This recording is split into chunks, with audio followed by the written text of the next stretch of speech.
Bonjour et bienvenue à l'actualité de la télévision rwandaise. Dernier jour du grand rendez-vous entrepreneurial africain connu comme Sommet des héros du business africain, ABH en sigle en anglais. Cette 6e édition se déroule sous le thème Innovation, vision et impact africain, suivant ce que ce sommet représente pour une jeune participante qui explique ce que ABH lui laisse.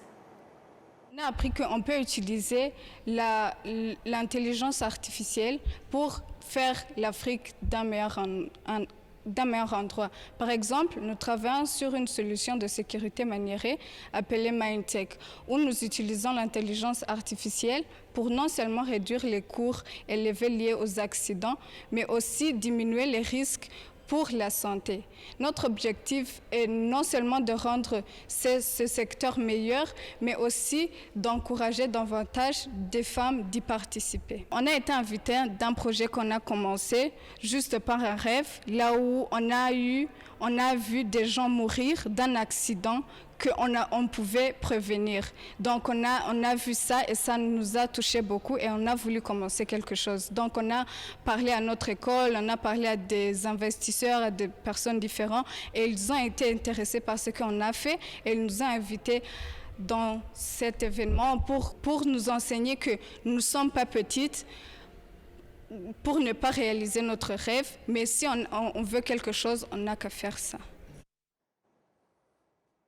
Chaque année, 10 finalistes exceptionnels sont sélectionnés pour participer à la grande finale du concours de présentation de l'ABH, où ils présentent leurs entreprises pour tenter de remporter une partie de 1,5 million de dollars de subventions.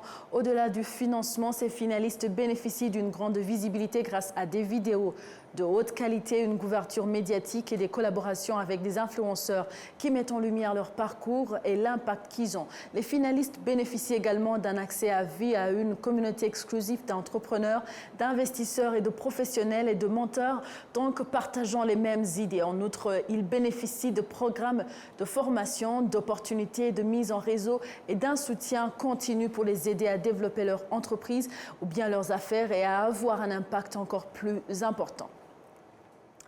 Du business à la sécurité, parlons maintenant du commandement des forces rwandaises de défense qui se félicite de la contribution que ces troupes continuent à apporter à la promotion de la paix et à la sécurité en République centrafricaine. Le porte-parole des forces rwandaises de défense indique que ces contributions incluent également le soutien à l'armée centrafricaine pour renforcer ses capacités. Twatangiye mu mwaka w'ibihumbi 2014 tudeployinga ingabo muri UN. Le déploiement de nos troupes a débuté en 2014 avec la mission onusienne MINUSCA avec comme mission d'arrêter la guerre entre les rebelles et l'armée gouvernementale, la protection de la population et soutenir ceux qui œuvrent dans la distribution de l'aide d'urgence dans le cadre de la mission onusienne. En 2020, si vous vous en souvenez, l'ancien président François Bozizé a mené une attaque contre le pouvoir en place et il a été nécessaire que la Centrafrique demande au Rwanda, que le président demande au Rwanda de l'aider pour arrêter cette attaque. La force qui est venue, celle que nous appelons la force bilatérale, est issue de la coopération existant entre les deux pays. Une force armée du Rwanda qui est venue et a neutralisé cette attaque de Bozizé et nous avons assuré la protection de la ville de Bangui et on nous a confié la responsabilité d'assurer le renforcement des capacités des forces armées de la République centrafricaine. 3 promotions ont déjà bénéficié d'une formation et la présente est la 3e. Avant, nous avons formé plus de 1200 militaires en 2 promotions.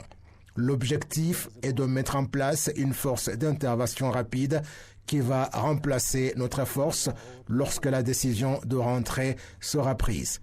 Donc, dans le cadre du renforcement des capacités des forces centrafricaines de défense, notre souhait est que ces militaires qui bénéficient de formation puissent nous remplacer dans l'avenir.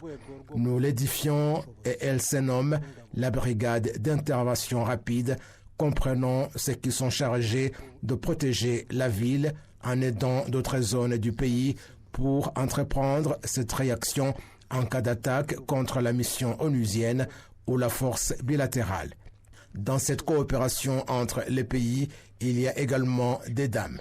Nous avons beaucoup de femmes, beaucoup de jeunes filles qui assurent la protection du chef de l'État et qui participent aux patrouilles, comme vous l'avez constaté. En fait, elles font le travail comme il se doit en se servant des armes à feu lourdes. Nous essayons donc de les intégrer dans différentes opérations militaires pour que nous puissions renforcer les capacités des femmes dans le travail des forces armées.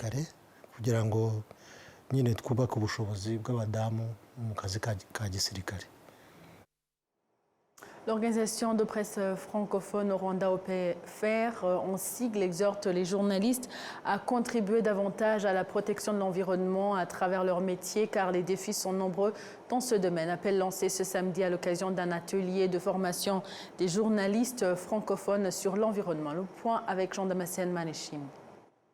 Le monde est actuellement plus que jamais confronté aux multiples défis du changement climatique qui mettent en danger la vie des populations. Les pays africains en particulier, quoique moins pollueurs de l'environnement par rapport au reste du monde, paient pourtant une lourde tribut et cela handicape les efforts de développement. Consciente de ces défis à relever, l'organisation de la presse francophone au Rwanda s'est engagée à intensifier la sensibilisation à la protection de l'environnement, comme l'indique le président de cette organisation. En ce moment, on voit le changement climatique, c'est une réalité au Rwanda. La température est en hausse, les précipitations sont abondantes, il y a des inondations un peu partout dans le pays. Nous nous sommes sentis interpellés pour apporter notre pierre, parce que nous sommes un peu le lien entre l'autorité et la population. Pour transmettre cette information, nous avions besoin d'être d'abord formés pour pouvoir transmettre cette information véridique en matière de changement climatique et de l'environnement à la population à travers les médias dans lesquels nous travaillons. Juste après cette formation, les journalistes l'ont donc interpellés pour réaliser des reportages ayant trait au changement climatique et à la lutte contre donc pour la protection de l'environnement. Et nous comptons donc interpeller chaque journaliste à produire des reportages aussi bien pour la télévision, à la radio, à la presse écrite, pour sensibiliser la population rwandaise à être des acteurs positifs dans les changements de comportements et de mentalités pour protéger notre environnement. L'Office rwandais de la gouvernance, qui a dans ses attributions le développement des médias au Rwanda, estime que les médias ont un rôle très important à jouer dans le processus de sauvegarder l'environnement et de lutter contre le changement climatique, vu leur contact permanent avec le public. Le rôle des médias, c'est d'informer et d'éduquer. Bien sûr, aussi le divertissement. Mais dans le domaine du changement climatique, qui est le sujet de cette formation, les médias ont un rôle très important, d'abord dans la sensibilisation des gens sur l'impact, mais aussi sur les causes des changements climatiques. Les médias, s'ils peuvent parvenir à réveiller les gens sur l'importance de préserver l'environnement et sur les dangers du changement climatique, ça amènera un changement de mentalité et ça amènera les gens à agir. Parce que, par exemple, si les autorités nous amènent à aller planter les arbres, des fois les gens peuvent penser que c'est juste planter les arbres.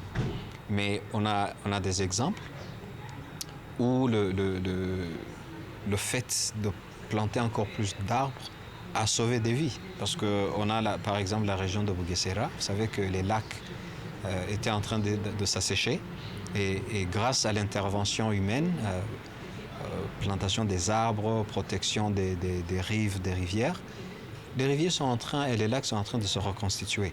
Et comme impact, c'est viable, ça augmente la capacité de culture et de production.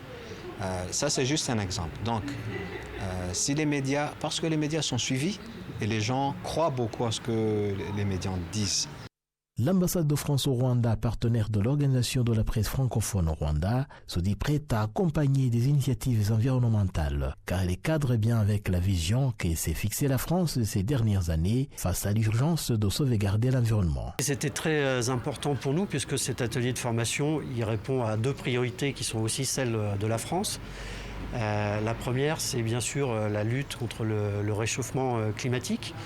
Et comme vous le savez sans doute, lorsque la France a refondu sa politique de solidarité internationale à l'été 2023, elle a organisé son action autour de 10 objectifs thématiques. Et le premier d'entre eux concerne notamment la lutte contre le réchauffement climatique. Et comme vous le savez également, on a eu ce moment important à l'été 2023, le sommet pour un nouveau pacte financier mondial qui a donné lieu aux 4 P, le pacte de Paris pour les peuples et la planète, qui pose clairement qu'aucun pays ne doit avoir à choisir entre son développement et la lutte contre le réchauffement climatique. Donc ça, c'est la première raison. La deuxième, c'est qu'il est question aussi aujourd'hui et demain, dans le cadre de cet atelier, de vérification des informations et donc de lutte contre la désinformation. Et donc ça, c'est également un des objectifs importants de notre politique de solidarité internationale et c'est un objectif d'autant plus pertinent en Afrique, puisque l'Afrique, le continent africain, est aussi l'un des champs de bataille de cette nouvelle forme d'affrontement, avec des belligérants qui s'améliorent, qui progressent, qui sont de plus en plus difficiles à contrer.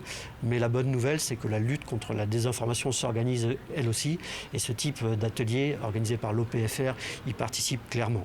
Et enfin, c'est aussi important pour nous, parce que l'ambassade se tient aux côtés de l'organisation de la presse francophone.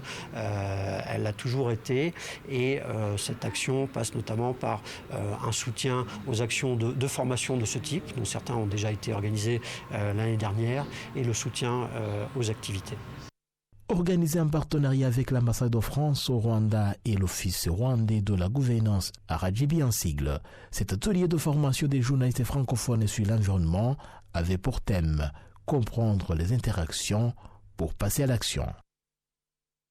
Place maintenant aux experts en santé reproductive qui encouragent les hommes à participer donc au programme de planification familiale de manière permanente en utilisant des méthodes modernes, fiables et sans donc nécessité de chirurgie, contrairement aux anciennes pratiques qui nécessitaient des opérations. Kassim Youssef.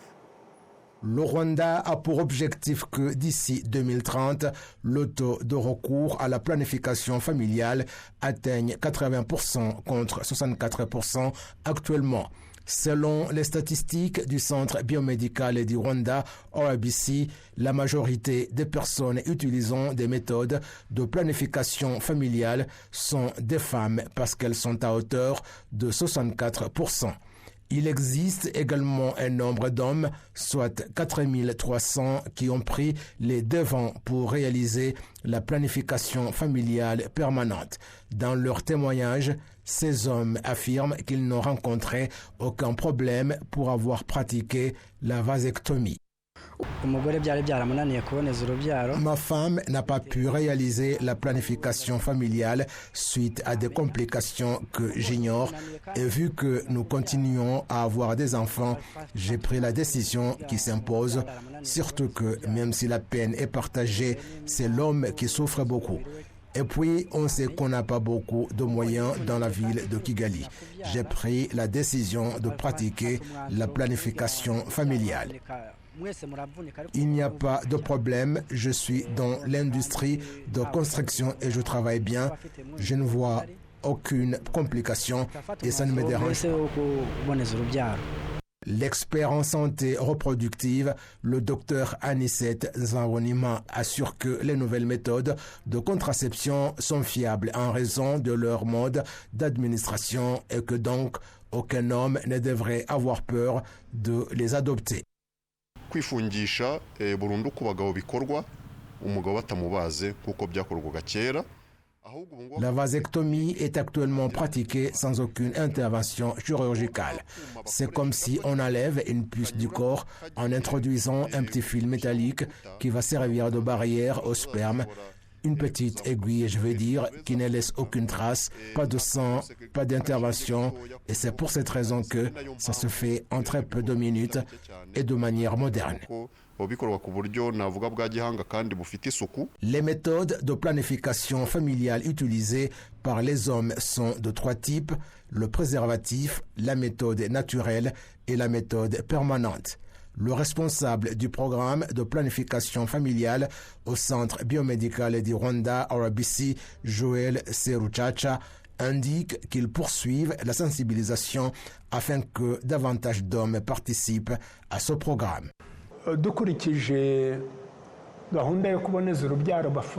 Compte tenu de la planification familiale adoptée après l'accouchement, nous félicitons les hommes pour leur contribution au programme de planification familiale, même si c'est encore modeste, parce que lorsqu'ils viennent ensemble à l'hôpital, ils rentrent avec la méthode de planification familiale dont ils vont se servir après l'accouchement. Depuis 10 ans, la population rwandaise augmente au taux de 2,5% par an. Les données de l'Institut national des statistiques au Rwanda montrent que, compte tenu de la fécondité au Rwanda, chaque femme a en moyenne 4 enfants. Un fonds spécial pour les institutions de microfinance sera mis en place au Rwanda afin de résoudre le problème de taux d'intérêt élevés sur les prêts. Ce fonds devrait être opérationnel d'ici la fin de cette année. Suivons les détails. Le projet de création de ce fonds est soutenu par l'Association des institutions de microfinance du Rwanda, AMIR, et l'organisation Access to Finance Rwanda. Il y a des institutions financières ici au Rwanda où vous trouverez qu'elles se servent des fonds qu'elles ont obtenus depuis l'étranger en dollars, en euros ou en livres sterling. Cela fait que pour qu'elles accordent des crédits, elles sont obligées de procéder au change pour obtenir des fonds rwandais et pour rembourser, elles payent en devises, ce qui fait que le coût de ces fonds est élevé. Nous souhaitons qu'un fonds spécial au niveau national soit mis en place pour les aider à trouver de l'argent moins cher qu'elles accorderont comme crédit au taux d'intérêt abordable. La Direction générale du Fonds de développement des affaires BDF indique que la coopération de tous est essentielle pour aider les citoyens à accéder au financement.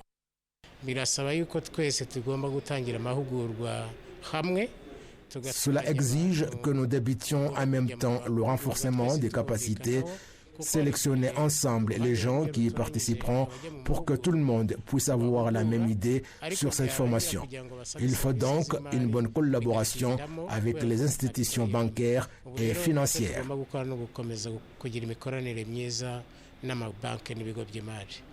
Le gouvernement rwandais a mis en place des programmes spécifiques visant à éliminer toutes les barrières entravant l'accès des citoyens aux services financiers, comme l'explique le directeur général au ministère des Finances et de la Planification économique en charge des institutions financières et des banques, Hategekimana Cyril.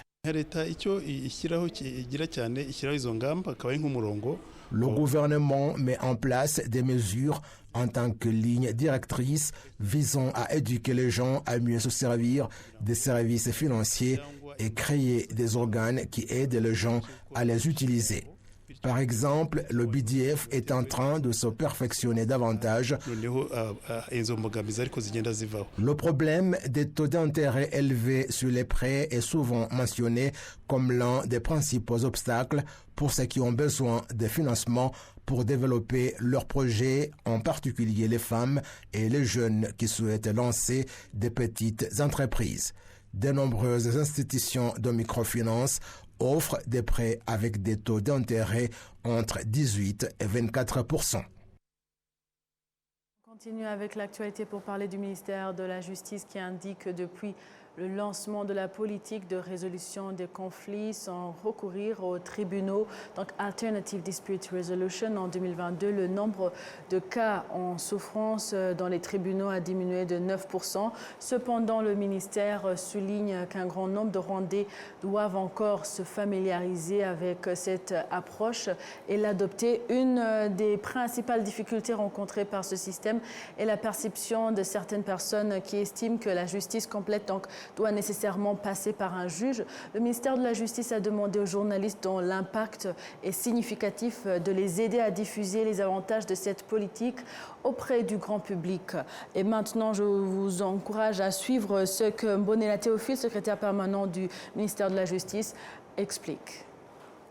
Le rôle des médias est vraiment très crucial et nous invitons vraiment les journalistes à toujours être à nos côtés pour que nous puissions réussir cette guerre que nous sommes en train de mener en faveur bien sûr de l'unité des Rwandais, en faveur de la cohésion nationale et en faveur de notre population, mais aussi de tout cela qui voudrait résider en paix dans notre pays. Il n'y a pas très longtemps, les rapports nous montraient que les cas qui sont vraiment considérés comme arriérés étaient à un pourcentage de 63%.